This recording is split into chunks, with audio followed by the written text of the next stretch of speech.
Hello guys, welcome to our channel C S make it easy. और आज की इस वीडियो में हम सी का बेसिक इंट्रोडक्शन देखने वाले हैं कि सी का जो बेसिक इंट्रोडक्शन है वो क्या है। उसके बाद हम प्रोग्राम देखेंगे उसको हम लाइव इम्प्लीमेंट करेंगे टर्बो सी में। सो आइए गाइस देखते हैं सी का बेसिक इंट्रोडक्शन। सबसे पहले हमारे जो ऑब्जेक्टिव्स होंगे, जैसा कि आप देख सकते हो introduction to the C language, इसमें ऑब्जेक्टिव्स जो होंगे वो आज हम देखने वाले हैं कि सी लैंग्वेज का जो स्ट्रक्चर है वो क्या है। आज हम अपना पहला सी प्रोग्राम लिखेंगे और इस सी प्रोग्राम के स्ट्रक्चर्स का मैं डिटेल्ड में डिफाइन करूंगा इस सी प्रोग्राम के स्ट्रक्चर को। इसमें हर एक जो पैरामीटर्स हैं, जो फंक्शंस हैं, इस प्रोग्राम के हर एक पैरामीटर्स को डिटेल्ड में डिफाइन किया जाएगा। बाकी के ये जो और ऑब्जेक्टिव्स हैं ये धीरे आने वाली अपकमिंग वीडियोस में आपको प्रोग्राम के साथ इनको मैं समझाऊंगा, जिससे कि आपकी प्रोग्रामेटिक अप्रोच भी क्लियर हो और आपकी जो बेसिक अंडरस्टैंडिंग है किसी भी लैंग्वेज को लेकर के वो भी क्लियर हो। तो आइए शुरू करते हैं। सबसे पहले सी का जो बैकग्राउंड है इसको जानते हैं कि सी का बैकग्राउंड क्या है। सबसे पहले सी लैंग्वेज को जिन्होंने डेवलप किया वो है AT&T बेल लेबोरेटरीज के एक साइंटिस्ट थे, एक रिसर्चर थे, एक मैथमेटिशियन थे, डेनिस रिची। इनका पूरा नाम है डेनिस थॉमस रिची।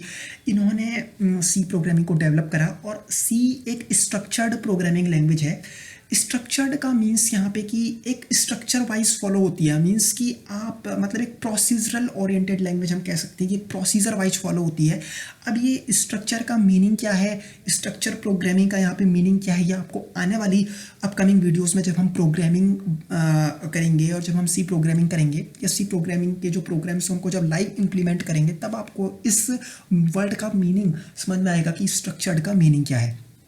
और जैसे कि आप जानते ही हो कि सी जो है वो एक हाई लेवल लैंग्वेज है और जब हम सी में कोडिंग करते हैं तो ये कोडिंग जो होती है ये प्लेटफॉर्म इंडिपेंडेंट है, ये प्लेटफॉर्म डिपेंडेंट नहीं है। मीन्स अगर हम किसी एक पर्टिकुलर मशीन के लिए कोडिंग कर रहे हैं तो वो जो कोडिंग है वो किसी भी मशीन में सपोर्ट कर जाएगी। ऐसा नहीं है कि वो केवल उसी मशीन के लिए सपोर्ट करेगी जिस मशीन में हम उस कोडिंग को परफॉर्म कर रहे हैं। मतलब कि मशीन डिपेंडेंसी यहाँ पर नहीं है, मशीन इंडिपेंडेंट है और प्लेटफॉर्म इंडिपेंडेंट भी ये लैंग्वेज है। जैसा कि यहाँ पे लिखा है कि it is considered a high level language because it allows the programmer to concentrate on the problem at hand and not worry about the machine that the program will be using. जैसा कि आप देख सकते हो यहाँ पे लिखा हुआ है कि इस समय मतलब इस प्रोग्रामिंग लैंग्वेज में प्रोग्रामर को किसी मशीन को लेकर के अपनी कंसिस्टेंसी को ध्यान में नहीं रखना पड़ता है या किसी मशीन पे कंसंट्रेट नहीं करना होता। जिस कोड को वो डिज़ाइन कर रहा है वो कोड उस किसी भी मशीन में रन कर सकते हैं। ठीक है, this is another reason why it is used by software developers whose applications have to run on many different hardware platforms। जैसा कि यहाँ पे लिखा है कि यही कारण है कि इस लैंग्वेज को most of software developer use करते हैं क्योंकि ये प्लेटफॉर्म इंडिपेंडेंट है, ये हार्डवेयर प्लेटफॉर्म पे डिपेंडेंट नहीं है। ठीक है, ये प्लेटफॉर्म इंडिपेंडेंट है। और जैसा कि मैंने आपको बताया सी एक वर्सटाइल लैंग्वेज है क्योंकि ये लैंग्वेज केवल एप्लीकेशन डेवलपमेंट के लिए ही यूज़ नहीं की जाती, केवल सॉफ्टवेयर एप्लीकेशन के लिए ही इसको डिज़ाइन करने के लिए यूज़ नहीं किया जाता। एक सी प्रोग्रामिंग में आपका पूरा का पूरा ऑपरेटिंग सिस्टम डिज़ाइन होता है। जैसा कि यूनिक्स, आपने एक ऑपरेटिंग सिस्टम सुना होगा, ये यूनिक्स ऑपरेटिंग सिस्टम का जो पूरी स्क्रिप्टिंग है, मतलब जो हम देखते हैं कि यूनिक्स ऑपरेटिंग सिस्टम में जो शेल्स होती है, सी शेल की बात हम कर रहे हैं, कॉर्न शेल, ब्रोन शेल, ये सब जो शेल होती है, की जो स्क्रिप्टिंग है, इन सब की जो डिज़ाइनिंग है, इन सब की जो डिज़ाइनिंग अप्रोच है, डिज़ाइनिंग स्केलेटन में जो लैंग्वेज यूज वहाँ पे की गई है वो प्योर सी लैंग्वेज है जो आप पढ़ रहे हो। तो इस पूरे के पूरे सी लैंग्वेज में एक होल ऑपरेटिंग सिस्टम को डिज़ाइन करा गया है। सो आप देख सकते हो कि ये लैंग्वेज कितनी पावरफुल है और कितनी ज़्यादा स्ट्रॉन्गनेस रखती है। साथ ही साथ इससे आप कोई भी सॉफ्टवेयर एप्लीकेशन भी डिज़ाइन कर सकते हो। इसका मैं एग्जांपल आपको देता हूँ। जो बैंकिंग के, फाइनेंसिंग के जो सॉफ्टवेयर होते हैं, ATM मशीन जो आप देखते हो, ATM मशीन के जो इनबिल्ट सॉफ्टवेयर रन करते हैं, जितने भी फाइनेंशियल सॉफ्टवेयर, बैंकिंग के सॉफ्टवेयर, जो भी मैथमेटिकल कैलकुलेशंस या हम कह सकते हैं कि मैथमेटिकल रीजनिंग पे बेस्ड सॉफ्टवेयर होते हैं, वो सारे के सारे आपके सी लैंग्वेज में डिज़ाइन किए जाते हैं। इसके अलावा हम सी प्रोग्रामिंग को एम्बेडेड प्रोग्रामिंग के लिए भी यूज़ करते हैं। एम्बेडेड प्रोग्रामिंग मीन्स की मशीन लैंग्वेज। आज के टाइम में मशीन जो है जो एक हम देखते हैं कि हम आर्टिफिशियल इंटेलिजेंस को पढ़ते हैं तो वहाँ पे मशीन लर्निंग का एक बहुत बड़ा कंसेप्ट सामने आता है।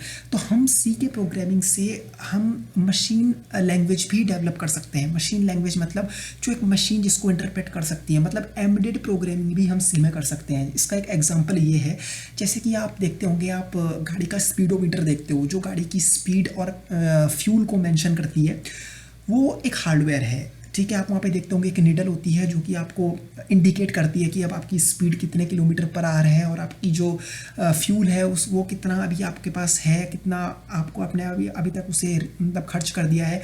तो वो एक हार्डवेयर है, लेकिन उस हार्डवेयर को चलाने के लिए उसके पीछे जो मशीन के इंस्ट्रक्शन सेट दिए गए हैं वो सारे के सारे आपके सी प्रोग्राम में बनाए गए हैं। मींस कि हम जब एम्बेडेड प्रोग्रामिंग करते हैं तो हम वहाँ पे रजिस्टर्स के साथ, कैपेसिटर के साथ, ट्रांजिस्टर्स के साथ, अलग अलग एडर्स के साथ, मेमोरी एडर्स के साथ और अलग अलग डिवाइसेस, गेट्स के साथ, इनके साथ काम करते हैं। तो जब हम हार्डवेयर के साथ मतलब रिलेट करते हैं किसी भी इंस्ट्रक्शन सेट को कि हम यहाँ से कोई इंस्ट्रक्शन दें और वो हार्डवेयर अपना डिज़ायर टास्क परफॉर्म करे, तो वो सारे के सारे जो सॉफ्टवेयर्स हैं वो सी लैंग्वेज में डिज़ाइन किए जाते हैं। जैसे आप देखते होंगे आपकी जो क्लॉक आती है, डिजिटल वॉच जो होती है, इनके पीछे के जो भी सॉफ्टवेयर्स हैं वो सारे के सारे आपके सी प्रोग्रामिंग में डेवलप किए जाते हैं। तो आपने एक चीज़ सीखी कि सी प्रोग्रामिंग का वर्सेटाइल लैंग्वेज है। इससे सिस्टम प्रोग्रामिंग भी की जा सकती है। सिस्टम प्रोग्रामिंग मीन्स कि एक पूरा का पूरा ऑपरेटिंग सिस्टम इससे डिजाइन हुआ है, तो इससे आप सिस्टम प्रोग्रामिंग के कोई भी मॉड्यूल डिज़ाइन कर सकते हो जो कि ऑपरेटिंग सिस्टम को वर्क करने के लिए रिस्पॉन्सिबल होते हैं। सिस्टम मॉड्यूल मीन्स कोई फाइल, कोई ऐसा मॉड्यूल जो ऑपरेटिंग सिस्टम्स को चलाने के लिए रिस्पॉन्सिबल है। वैसे मॉड्यूल भी इस लैंग्वेज से डिजाइन किए जा सकते हैं। आप कोई एप्लीकेशन इससे भी डिजाइन कर सकते हो। हालांकि जो आप प्रोग्राम बना रहे हो वो एक एप्लीकेशन ही है जो आपके डेली लाइफ के टास्क को फुलफिल कर रही है। जैसे मैंने आपको बताया कि जितने भी बैंकिंग के सॉफ्टवेयर होते हैं जो मैथमेटिकल रीजनिंग बेस्ड होते हैं वो सारे के सारे सी लैंग्वेज में डिजाइन होते हैं।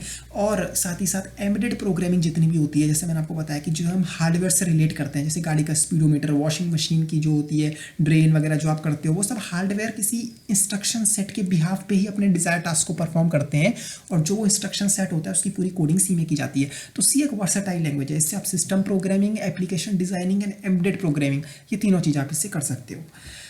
अब सी का थोड़ा आपका बेसिक जो एक बेसिक कंसेप्ट है वो क्लियर होगा। अब आगे चलते हैं और आगे हम देखेंगे सी प्रोग्राम को कैसे लिखा जाता है।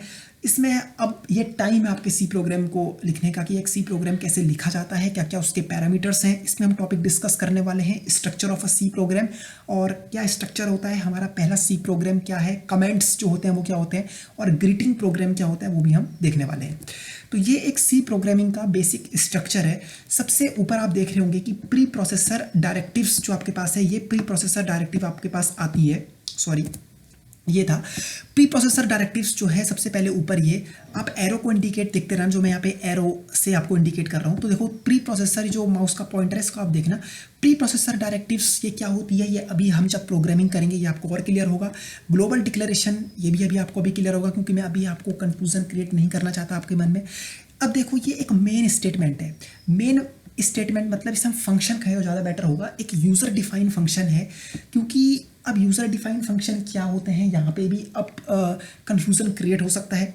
तो सिंपल आप एक तरीके से मान लो कि ये पूरा स्केलेटन है सी प्रोग्रामिंग का। ये प्री प्रोसेसर डायरेक्टिव्स हैं, ये ग्लोबल डिक्लेरेशन है, मेन है। यहाँ पे हम अपने प्रोग्राम को लिखते हैं, जो ये करली ब्रेसेस लगे हुए हैं, ओपनिंग करली ब्रेसेस, क्लोजिंग करली ब्रेसेस, इसके बीच में हम अपने प्रोग्राम को लिखते हैं। तो मैं डायरेक्ट इसका एक प्रोग्राम आपको दिखाता हूँ। ये एक प्रोग्राम है। सबसे ऊपर आप देख रहे होंगे #include stdio.h। अब सबसे पहले इस लाइन का मतलब समझते हैं कि इस लाइन का मतलब है क्या, इस लाइन का मीनिंग है क्या। #include सबसे पहले आगे से जहाँ पे भी हैश लगा होगा वो प्री प्रोसेसर डायरेक्टिव को इंडिकेट करेगा। प्री प्रोसेसर डायरेक्टिव का मीन्स होता है कि एक ऐसी डायरेक्टरी जो सबसे पहले प्रोसेस होगी कंपाइलर के द्वारा। आप अपने प्रोग्राम को जब भी बना देते हो उसके बाद आप अपने प्रोग्राम को कंपाइल करते हो, और कंपाइल करने के बाद रन करते हो। कंपाइल के समय आपका पूरा प्रोग्राम ट्रेस होता है। आपके प्रोग्राम की एरर्स चेक की जाती है कि आपके प्रोग्राम की किसी स्टेटमेंट में कोई एरर है तो आपको उन एरर्स को करेक्ट करना होता है, तभी आपका प्रोग्राम सक्सेसफुली रन होता है। तो जब कंपाइलर हमारे प्रोग्राम को ट्रेस करता है तो सबसे पहले जो डायरेक्टिव प्रोसेस होती है वो होती है ये प्री प्रोसेसर डायरेक्टिव। कंपाइलर को इससे पता होगा कि आपने इसके आगे हैश लगाया है, मतलब ये प्री प्रोसेसर डायरेक्टिव है। प्री प्रोसेसर मतलब सबसे पहले प्रोसेस होने वाला कंपाइलर के द्वारा। और इंक्लूड मतलब आप यहाँ पे इंक्लूड कर रहे हो, मेंशन कर रहे हो। और एंगल ब्रैकेट यहाँ पे लगे हुए हैं, ये आप एंगल ब्रैकेट देख सकते हो, ये ओपनिंग एंगल ब्रैकेट, ये क्लोजिंग एंगल ब्रैकेट, ये आप देख सकते हो। ये एंगल ब्रैकेट जो यहाँ पे लगे हुए हैं, यहाँ पे आपने लिखा हुआ stdio.h। अब जब भी हम आगे से .h लगाते हैं तो इसका मतलब है कि ये एक फाइल है और .h उसकी